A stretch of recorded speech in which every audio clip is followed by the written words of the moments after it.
Hello, welcome. So this is the first of the videos we'll be doing. So I'm going to kick this off with some very short introductions. This is just housekeeping and some caveats. Right, so firstly, sounds. I'm aware when I listen to videos, they're really quiet, so I'm trying to make this as loud as I can, but I have a quiet voice, so turn me down if I'm too loud, and turn me up if it's the opposite. I'm trying to make it too loud so you have control, so it's not max. As I said, I have a quiet voice. Eat me, if that's what you want to do. The power is in your hands. Do whatever you want with these. So one of the specific reasons I've decided to do this, and do this using videos rather than the other medium, is you can stop, pause, rewind, fast forward, or whatever. And actually, the goal is to get just deeper into the word. So if you ask me what's the one need in the church in this season, it's to get much deeper in the word. And some of you will tell me, I think I already do that. And my response is, if that's the case, you still need to go deeper. And that's the answer to myself as well. I still need to get deeper into the word. So we just want to get deep, go deep and deep and deep and deep. How deep? It really depends. So we're going as deep as we can. So we're also going to cut videos into certain topics. So the idea is it's like a journey going from A to B, but you can follow the path wherever you want. So I'm going to highlight different paths. You can go back on the side paths if you're interested, or you can decide not to, and then you can go and watch other videos and then come back to the next in the main series. But all this stuff will be highlighted in the future. We'll have a whole plan after we've done a series. So the idea is to just do a series on anything. So I'm going to choose a topic, a whole part of the Bible, so a chapter in this case, a verse, or even a word. So it could be just a 10-minute video. It could be literally 10-hour videos. And I'm going to try and cut the videos so they're like half an hour max. Otherwise, to me, that's not really accessible. You get more hits as well on the video when you cut them up, but that's not the point. I'm not really looking for hits, that whole like, subscribe, whatever business. I'm not really interested in that. Just interested in going deeper in the word, throwing it out there, help you go deeper in the word, and whatever follows. So that's our plan. So we're going to do this differently probably every time, and every time we do a series on something, or even if it's a one video series, it'll probably be fairly similar. So it'll be slides. So slides are to facilitate what I'm saying, but we'll do different things. So in this one, for example, we're going to do kind of an introduction to the introduction. But just running through the story and highlighting. And I think that's it off the top of my head. And it's very off the cuff, off the fly. It's kind of pre-planned, but like I'll sort of, as I do different videos, I'll just do what I feel led to do. And as I'm speaking, I will speak on what I feel led to speak on. So there is a plan, but knowing me, I'll rip it up. And I always like to talk about stuff that excites my mind. I mean, to be honest with you, I don't really want to do this. Just I kind of felt I didn't have a choice, and that I wasn't being given a choice. So that's why I'm doing it. For me, that's my reasoning. Sorry, sometimes I just can't speak. So I've got my cup of coffee. Let's go. Let me take my first sip. So just bear with me. So I want you to pause the video and read Genesis 38, whether it's the first time or it's not the first time. Okay, now you've done that, it's like, what the? If it is your first time. If it isn't your first time, you're probably thinking the same. For some of you who've read it over and over again, it just gets more what the whatever is going on. So it seems a very hard thing to understand, Genesis 38. And obviously it's a story of Tamar and Onan, which some people call it, and some people say Judah. So obviously you've read the story. If you haven't read the story, please read the story. it will help. So obviously there's a woman in the story called Tamar, and we all know what happens to Tamar. And there's various men in the story. Now you've read the story, you know Onan is Tamar's second husband, and you know that Judah is her father-in-law. So it's kind of really the story of a family. It's a story of the interactions between the family and the relationships and the obligations you have in the family. That kind of brotherly, sisterly, fatherly, motherly, cousinly, whatever you want to call it, whatever the relationship is, and it's obviously the issue in the storyline within the family is the relationships between the woman in the family and the man and the men. So it's not really Tamar and Onan and Judah, it's Tamar and all the men in her family that she comes to have relationship and interact with within the story. And obviously, we don't have the whole context of the story, and there's kind of actually lots and lots of things to discuss. So I wouldn't prefer to do this with most things, but I think because the story is so unfamiliar to us, and even if it's familiar, it's so confusing, and there's a reason for that. Actually, we need to unpack some basic stuff about some basic stuff, just to help you understand. So we're going to basically go through the storyline, and I'm going to give it the Tim version of the Bible, so to speak. And some of it we're going to abridge it, and some of it we're going to unabridge it, some of it we're going to actually read the verses, some of it we're not. You'll see why in a minute. So we're going to do that. I've actually thought about possibly doing a video where I unpack the whole chapter and I point out why the storyline is in the linear form it is and what it's trying to give us in terms of feeding us information, or data. It's data, not data. Or is it data, not data? It doesn't matter. So I'm a technical person. So data, meaning information. That probably needs unpacked, but doing that in the first video I thought was confusing. So we probably won't do videos like this in terms of starting a series like this. I just think I need to do this to kind of unpack some stuff, because there's a lot going on. For such a short piece of the Bible, just one chapter, there is too much going on. There's too much we don't understand. Actually, rather than just throw loads of stuff out of you, this means this, this means this, this means this.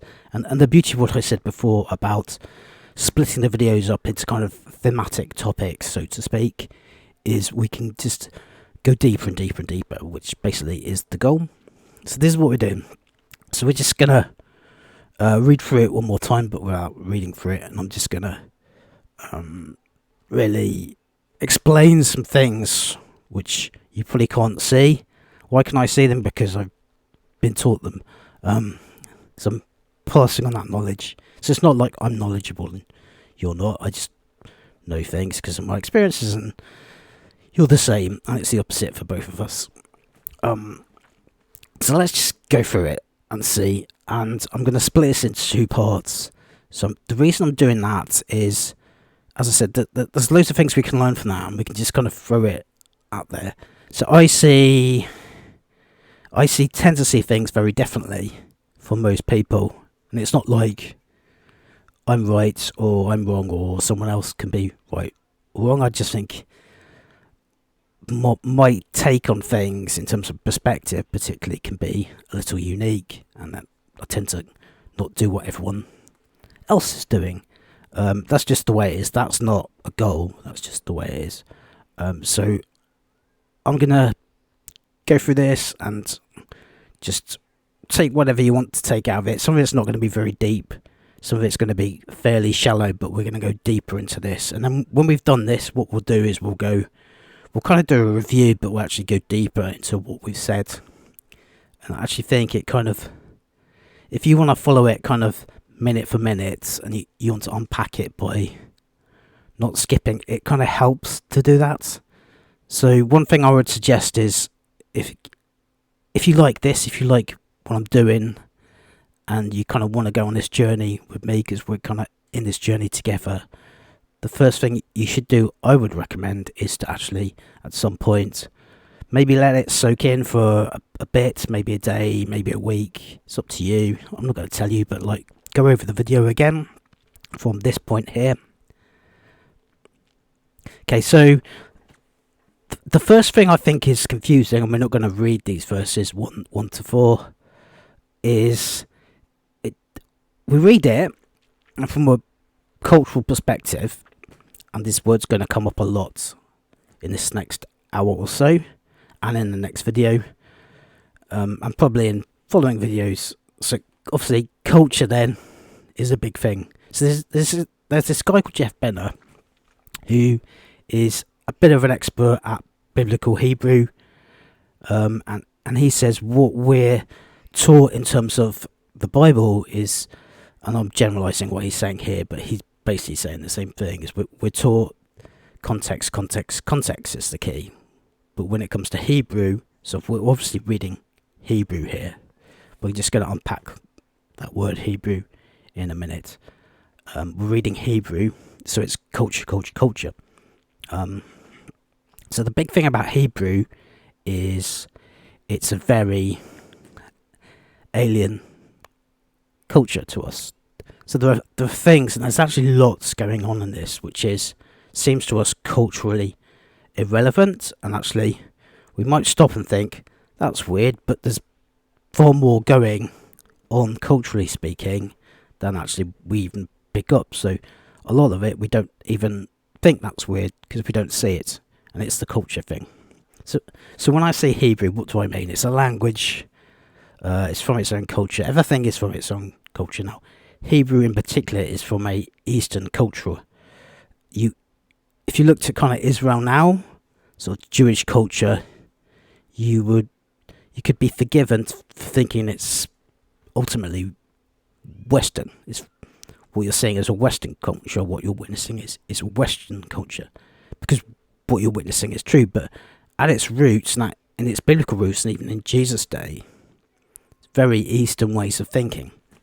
So our ways of thinking culturally are very Greek originated, and actually Hebrew and Greek, particularly from a thought perspective, a lot of we're talking about in terms of cultures, our way of thinking within a culture is completely opposite. It's not only opposite, it clashes. I mean that in itself is a story, but we certainly won't go into that now. So that's the first thing to say. So why am I saying that? Because this just like, we read it and we don't think it's really telling us much. But from a Hebraic perspective, so that's just a big word that means something related to Hebrew. So from that Hebraic perspective, this is kind of a way of introducing a story. And actually, when you use that word story within it, traditionally this is the way Eastern cultures told facts. So we think from a Western perspective that because we're reading a story, it's not facts, when actually the opposite is true, because of the culture it's written to. So it's kind of it's from a particular cultural perspective. So it's Hebraic, it's of the Hebrew culture, it's written by Hebrews for Hebrews in Hebrew.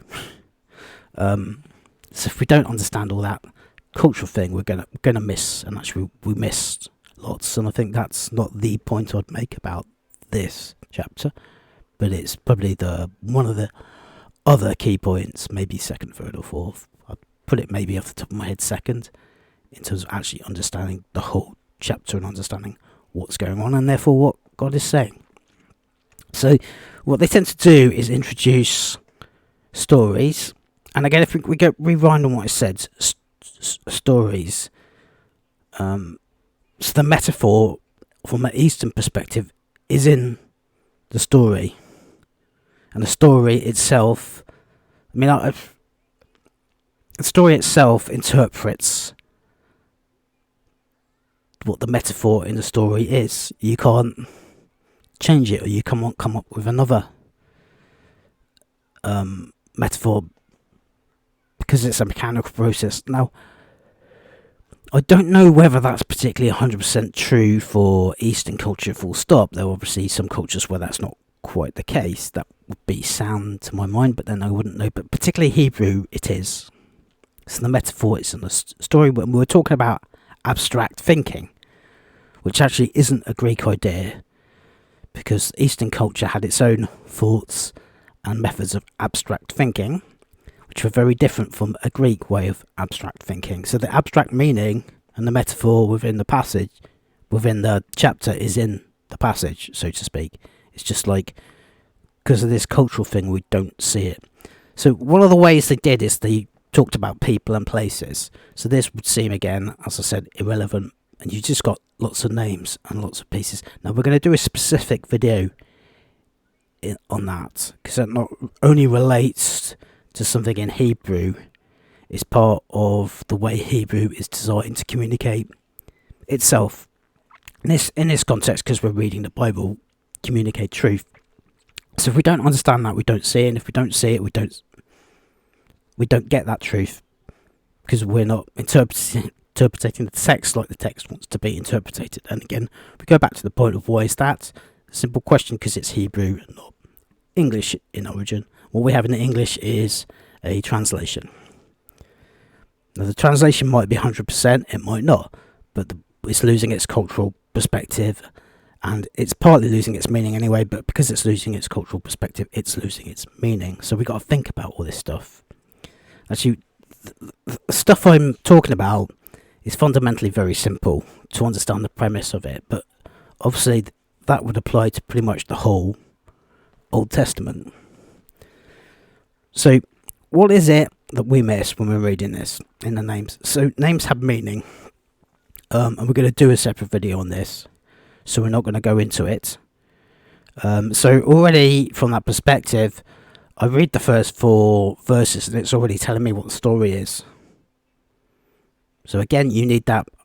I know I'm repeating myself, but I'm doing this deliberately. I know from the names, it's interpreting the story before I even got to the story. So that's kind of the introduction. And Hebrew doesn't, or the Bible particularly doesn't do this all the time, but it does it a lot of the time. And even when it doesn't like this, there's something else at the beginning of something that introduces something. And it's kind of a whole, believe it or not, mechanical system to Hebrew and the way Hebrew is written down and how it's broken down into words. So if that's true, and I of course would think many of you would take some of the things, particularly what I've just said, and think, oh, I don't think that's true. But just, there are some things I say to you, I'm going to have to take for given now. If I say something, you should never take it as given just because it's said.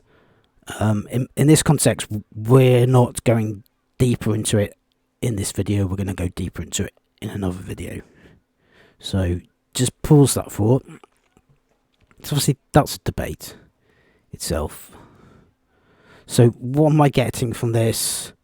Because I understand or appreciate some, and again, it's just some of the cultural perspective. So I don't even have the 100% cultural perspective, or I don't have a 100% understanding of Hebrew. The point of that is maybe you get someone who does. You get someone who is of the culture, speaks the culture, understands the language, etc. Actually, would that be someone who is educated? Probably not. They probably have to be deep into the culture. And then, from what I said before, sort of that culture has changed for a reason, which is something else we won't go into. I mean, we might actually do a video on that at one point, but the intention is not to do that immediately or at any point in the near future, but at some point we will do explain the difference between someone who's Jewish now and Jewish, say, in Jesus' day, and Jewish in, say, Abraham's day, and what the difference is. But they all spoke Hebrew. They all speak Hebrew. And it's the same language, it's the same alphabet, it's the same words, with the same... So it's the same words, but they might mean something different. So what do I actually take from this? Well, like I said, we're not going to go through the names. We're going to do it in a separate video. In fact, we're going to do 2 videos. So just watch out for them at some point. So we're going to unpack the basics of this. So I call it the Shem principle, because Shem in Hebrew means names. So the basic fundamental thing I think you need to understand at the moment is names have meaning and they relate to who people are. So if I'm reading this from that perspective and I see the name Hira, I have to understand what the name Hira means, and then it tells me something about him. What it tells about something about him is that's not his name. His name, a Hebrew name, a biblical Hebrew name, so a name mentioned in the Bible, is that person was named a certain thing because that's who they are. Okay, so what Judah means is who he is. What Shua means is who they are. What means, etc., etc. So we're just going to cover, I think, 3 in this video, but we're going to go through the others later. So Judah gets introduced, and he goes off to stay with a man, Adullam, named Hira. So we've got 2 dudes. Second verse, we've got Judah again. We've got someone else mentioned. He met the daughter of a Canaanite man, so that's a 4th person. Sorry, that's a 3rd person. She's actually not named. So why is she not named? Because her name's not important to the storyline. And he was called, the father of this daughter is called Shua, so that's a 4th person. Verse 3, 5th person. Verse 4, Onan, 6th person. So you might not even understand this point, but I hope you can see that there's a lot of names. So why is there not names? Well, I just explain the whole thing. So this means nothing to us, like I said, but the fact there are these names and they have meaning, the what's written is already painting a picture of the story and what's going to happen. So you just have to understand what the names mean, and then you actually understand what's going to happen.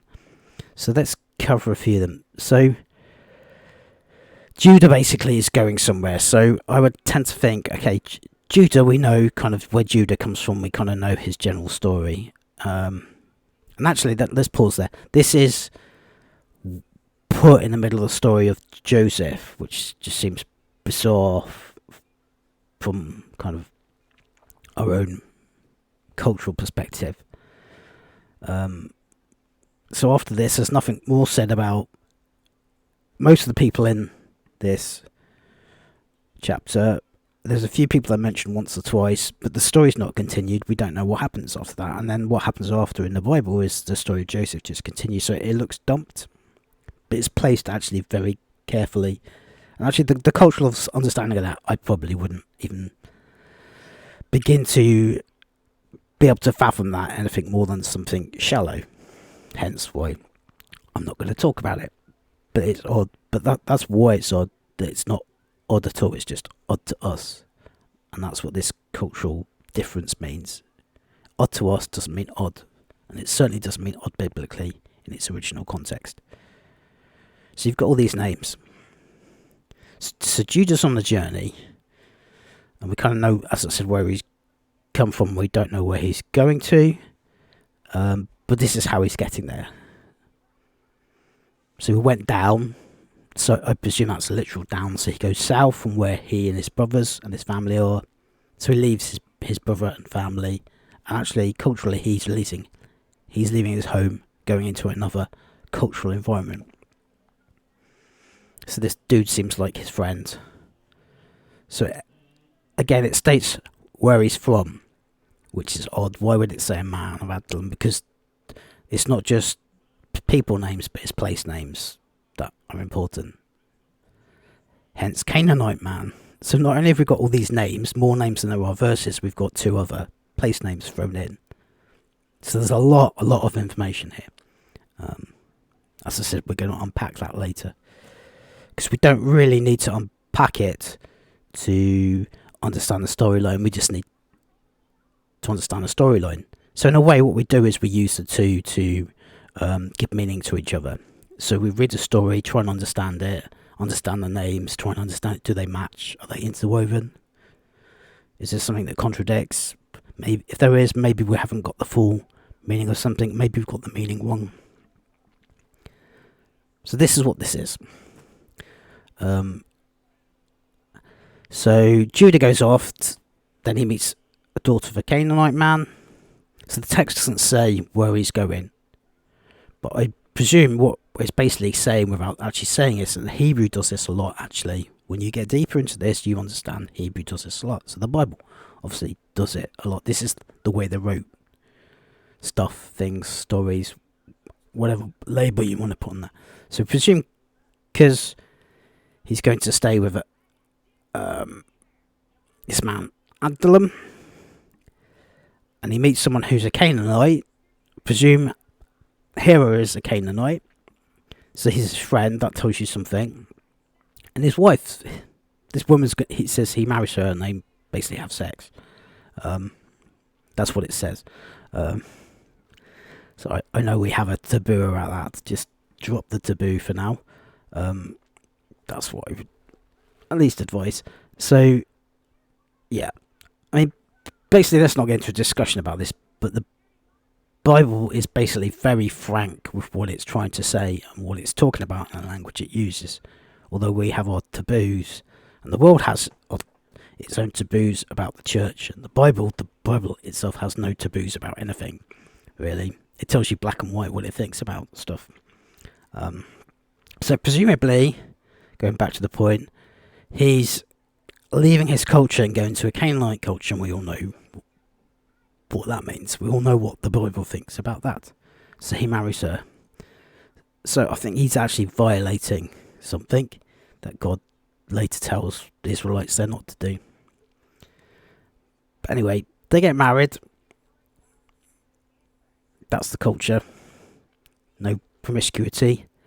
And I think it's the wider culture actually. Particularly at this point. He marries her, they basically have sex, they make love. So interestingly, it doesn't say, and Judah knew his wife, like it says, and Adam knew his wife Eve. And she became pregnant and gave birth to a son. So what does no mean, and why does... well, we don't know the answer to that. We don't know what no means, and why just in this context say made love to her instead of know her? Probably because he didn't know her. So actually, we're going to do a video on what no means, which is going to be very interesting. So watch out for that. She became pregnant, gave birth to a son who was named and she conceived again and gave birth to a son and named him Onan. She gave birth to still another son and named him Shelah. So when we're trying to write something in English, and it's the same for Western thoughts, and we're trying to give the reader information, or if you want to look at it like data, isn't it? It's not data, it's data. If you're trying to give the reader data, you'll tend not to repeat something, but there's lots of repetitive things in the Bible. So repetition in the Bible is again another Hebraic thing, and they're trying to point to meaning, important meaning in a chapter by using repetition. So very fundamentally, if you see something repeated again and again and again, it's trying to highlight that from the other stuff that's not repeated. This is the first time you have something's repeated. So she it's all kind of running through. It's all very linear. So Judah meets this woman, they get married, they have sex, she becomes pregnant, gives birth to a son named Onan, and then it repeats. She conceived again.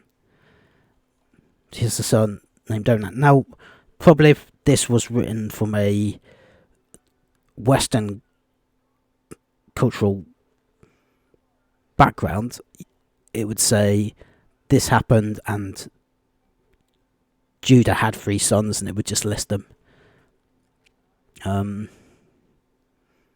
it might just say what it's saying here. She became pregnant, gave birth to a son who was called named and her second and third sons, or whatever. And she also gave birth to Onan and Shelah.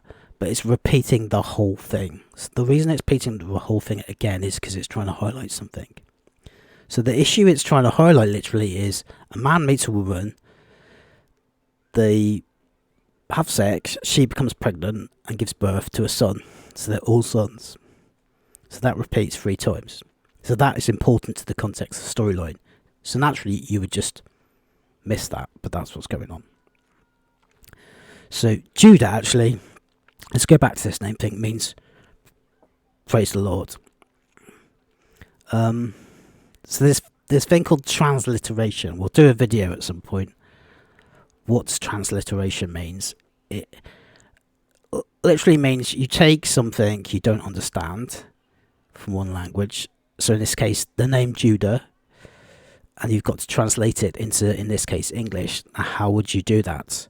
Well, you just write how it's written in Hebrew. But what happens if there are things in Hebrew which there aren't in English? So the issue here is everything in the Old Testament is originally translated into Greek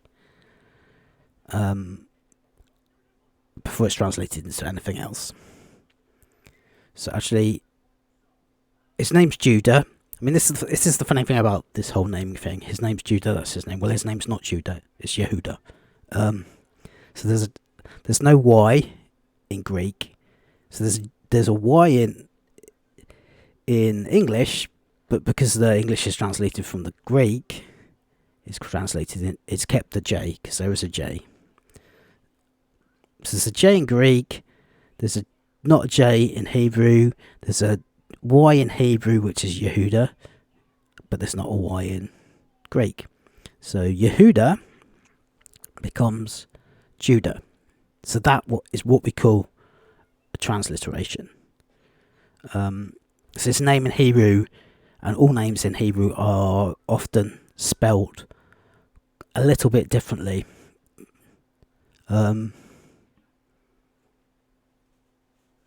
So let's just highlight a few. So Shua. Now that's an odd one, because that would naturally become translated as something different.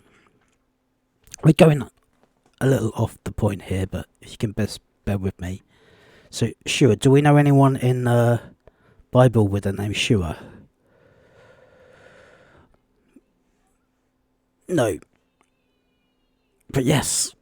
But no, but yes. So there's this guy called Jesus, who later pops up, who might be a little bit important. So Jesus, do we think Jesus' translated name originally is Jesus? Well, based on what I said about Judah, no, because it was beginning with a Y, and it's actually Yeshua. So the way Hebrew, let me give you this bit of advice. The Hebrew thing is very interesting, and it's fairly critical if you want to translate anything in the Bible, including the New Testament, into if you want to both translate but more get meaning out of what the Bible's saying to understand Hebrew or some things about Hebrew. Now, if you don't, let me give you one piece of advice. That's a very exciting journey, and it's a journey I've been on, but actually it's full of pitfalls. So the first thing I'll explain to you about this, we're not going to get into this because we're getting off the point. These are going to be uncut, by the way, so let me just see where we are. We're like 33 minutes. So there's, if we go back to the beginning, so we're 33 minutes into Genesis 38, and we haven't really got past verse 2 yet. And we kind of got a bit past verse, but we definitely haven't got past verse 5 at all. So we're not even, we're kind of starting to scratch the surface and get into some deep things. So this explains why we're doing what we're doing in this way. And I guess I should be a bit more disciplined and not make long videos, but I'm not very good at that, so let's just forget that.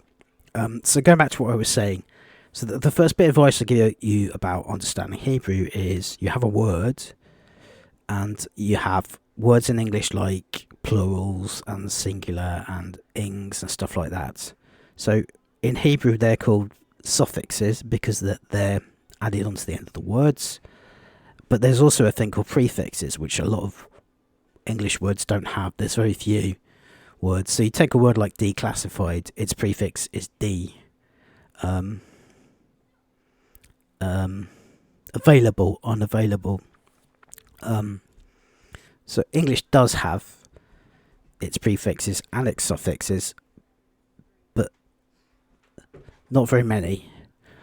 Hebrew words, if you look at them, are, particularly if you translate them back, and this is kind of where you become unstuck and where you fall into a pothole.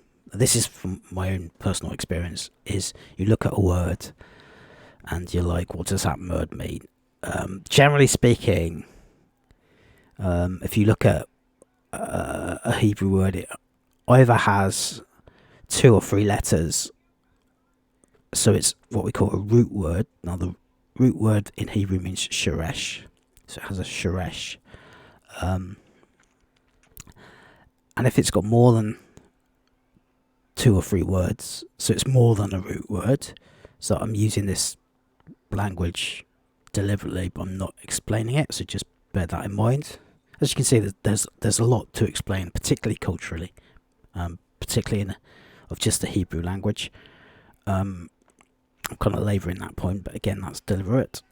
So if it's more than 2 or 3 letters, it's not a root word. Generally speaking, it's the case, it rather is this than not this, that the word has got a prefix and a suffix, and that's how Hebrew works. So it takes the word, it puts a prefix on it, and it takes a suffix, and that's it. So why am I telling you this? Because Shua compared to Yeshua is the same. It's just got a prefix of Yod. So the prefix for Yod is means he. So Jesus basically means he will save. So straight away, without doing anything and understanding something about something else, we understand that the name Shua relates to salvation. The name Onan, so that means is related to seed. So what's unique to the Hebrew alphabet, and actually I think this is the case with at least most ancient languages, which is different from English, is in English, so let's take a letter. So take the letter A. In English, an A is an A and we call it A. In Hebrew, that's not quite true. Anyway, but if we take the same principle, an A is an A and it's called an Aleph. So in ancient languages, they have names for words, and that's based on something, and we'll do a video about that at some point. It's quite simple but complex. We certainly don't have time to go into it now. This video is going to be another hour long if you just get into the basics. So the letter N is called a nun. So the difference between the nun and the nun in Onan is nan. It's got different vowel. So in Hebrew, vowels are not written, which is an interesting idea. We're not going to go into that. So the way I'd simply explain that is a unique word in English is a unique word in English. A unique word in Hebrew is not a unique word in Hebrew. It's unique in how you say it, how you speak it, but it's not unique necessarily in how you spell it alphabetically. So how you would spell that alphabetically is something we won't go into. But basically that A certainly is dropped, because actually there's no A in the alphabet, so to speak. So that's actually a very complicated idea, and actually we're getting some very complicated ideas. Okay, so if you're confused with that, just simply, and again we'll go into this at some point, if you see how a name's spelled in the Bible in English and it's transliterated, if you see a vowel, that vowel's generally not going to be in the alphabet. Sometimes it is. So if you take the vowel, which would be written as a vowel point, which is something different, that A is not in the Hebrew alphabet. It's just a point to tell you how to pronounce it. So the end of it would be written the same, which is double N. So it is written the same, and it's this whole idea about things being unique and not unique. So it's a weird idea. So as I said, every word in Hebrew is unique in the way it's spoken, but the way it's written is not. So obviously the Bible is written. So if we bear that in mind, we can begin to figure out that there must be a lot of words that overlap, and they overlap for a reason. So we're not going to go into that, but in this context, it basically means fundamentally the same. So that name Onan means strong. That name Onan actually means strong seed from one perspective, and from another perspective, what does the unique meaning of his name mean? If we want to take the unique meaning, it means vigorous. So obviously it's talking about people giving birth and stuff. So when we hear the name vigorous, this is the mistake that we make when we see sexual terms in the Bible, is we immediately sexualize them, and actually in their original culture, the name Onan doesn't mean he was, and let's be honest with this, doesn't mean what we think it would mean, which is like he's very good at having sex. What it means is he was very fertile. So that's what vigorous means. And that kind of unpacks a whole bunch of stuff to why we don't understand something. It's because although it's the same, it's translated correctly, it has a slightly different cultural meaning, and sometimes that cultural meaning can be bigger than we think, and it can be big enough to change the understanding. So what Onan means is he was fertile. So originally, what we're getting from the storyline, from the first 4 verses, without reading the rest of the verses, is it's about family. How do you make a family? Well, it says a man marries a girl, they have sex, and then the woman gets pregnant from the man's seed, and then 9 months later she pops out a baby. Now, culturally, you could say, I disagree with that. A man doesn't have to marry a woman. Well, if you're thinking that, and we're not going to skip over these contentious issues, I would personally disagree with that for whatever reasons, but I'm not dictating to you what you should believe. It's up to you to seek God and to work out for yourself. So when I say that, I would say that generally speaking, again, I'm not going to dictate to you truth, because that's just stupid. It's not my role in life to dictate truth to anyone, because I can't. I'm not. None of us are not authority enough to tell each other what's the truth. In that context, it is up to you to go to God if you believe in God, and to say, well, is marriage between different sexes or is same-sex marriage okay? But in this context, I'm saying, well, if a family needs children, so you throw in adoption, adoption here isn't making someone pregnant, so it doesn't work. So there's more than just one idea about something. So we're not talking about the idea of marriage, although I agree. Marriage is between 2 sexes, and what it's about is family, and the man or woman, the married couple, being able to do something where the man impregnates the wife. So that might be offensive to some of you. So you if it is, just read the rest of the story and see the context of the storyline, because it is about women giving birth. It's about people giving birth to something. So this is what this story is actually about. So we haven't read the other for anything really beyond the 4th verse. We sort of skipped to the 5th a bit. And already, if we understand a few things, we already know the storyline. So what's the storyline again? It's about family. It's about giving birth, creating something from seed. And all these ideas are repeated. and you can actually see them.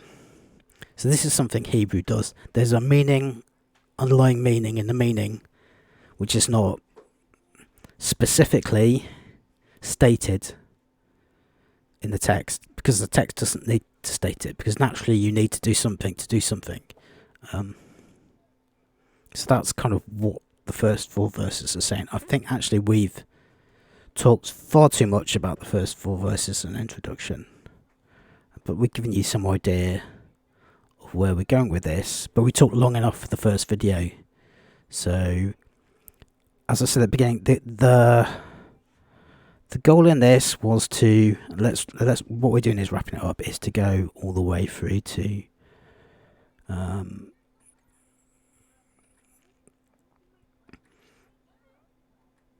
somewhere around here. It's 24. So we're actually going to split this, because we haven't got down to verse 23. We haven't. So rest down to 23, hopefully in the next video. So speak to you and hear you. I'll hear from you soon. You can only hear me. So I'll speak to you soon and we'll continue the study. Thanks.